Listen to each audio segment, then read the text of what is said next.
Арбаңыздар, ардактуу телекөрүүчүлөр, назарыңыздарда футбол жаңылыктары. 2022 жылкы дүйнө чемпиондугунда топтор марафону акыры токтоду.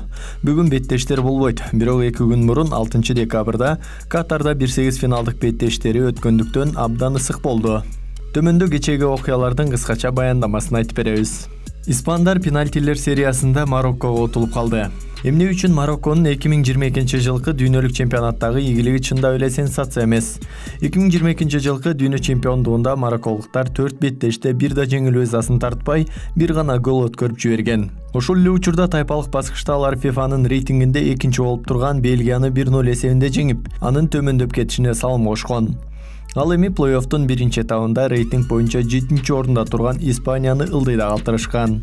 Реграри коргонууну тартипке келтирди. ПСЖ менен Бавариянын коргоочулары негизги ролдо ойношот. Марокконун голдорунун аз болушунун себеби биринчи кезекте уюмда, экинчи кезекте гана ийгиликтин үлүшү экенин бүгүнкү күндүн фактысы. Португалия таң калды. Ал эми Роналдунун жеке драмасы бар. Португалия менен Швейцариянын беттешинде Испания менен Марокконун оюнунан кем эмес күрөш күтүүгө болот. Бирок баары башкача болуп чыкты. Португалиялыктар атаандашын талкалап 6 гол киргизип, бир гана гол өткөрүп жиберди. Ал эми баш каарман 21 жаштагы чабуулчу Гонкало Рамос болуп хет-трик жасаган. Португалиянын укмуштуудай ийгилигине карабай, адаттагыдай эле Криштиану Роналдуга көңүл бурулуп келген. Улуттук кураманын башкы жылдызы күтүүсүздөн запаста калып, запастагы отуруштан Рамуш менен анын ордуна чыккан башка өнөктөштөрдүн максаттарын кароого аргасыз болду. Криштиану үчүн бул ачык эле жеке драма. Ал 2008 жылдан бери биринчи жолу чоң турнирде Португалиянын негизги курамынан чыгып кеткен. Бул атаандашты сыйлабастык. Бразилия дүйнө чемпиондугунун голдон кийин бийлегени үчүн жек көрүндү. Оюнчулар биринчи таймда Түштүк Кореянын дарвазасына 4 гол киргизип, бийлөө чеберчилигин толугу менен көрсөтүштү. Жада калса, башкы машыктыруучу Тите командага кошулуп, Ришарлисондун стилинде голдордун бирин көгүчкөн бии менен майрамдады. Ал эми бразилиялык футболдун легендасы Роналдо оюндан кийин 22 жаштагы чабуулчунун стилинде бийлегенди үйрөнгүсү келгенин айткан.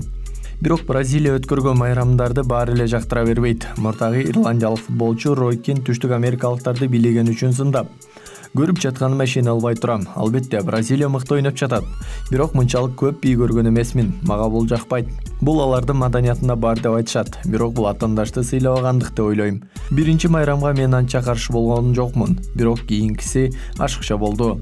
Мен буга наразымын. Бул такыр жакшы эмес деп ойлойм", деп билдирген. Ага кошо мындай көрүнүктүү спорт журналисти Жейсон Кенди да сынгалды. "Мен Бразилияны бүгүнкү түнү сүйбөй калдым. Мен аны карап шок болдум. Бул мен дүйнө чемпионатында көргөн эң уят нерселердин бири", деп өз оюн билдирген.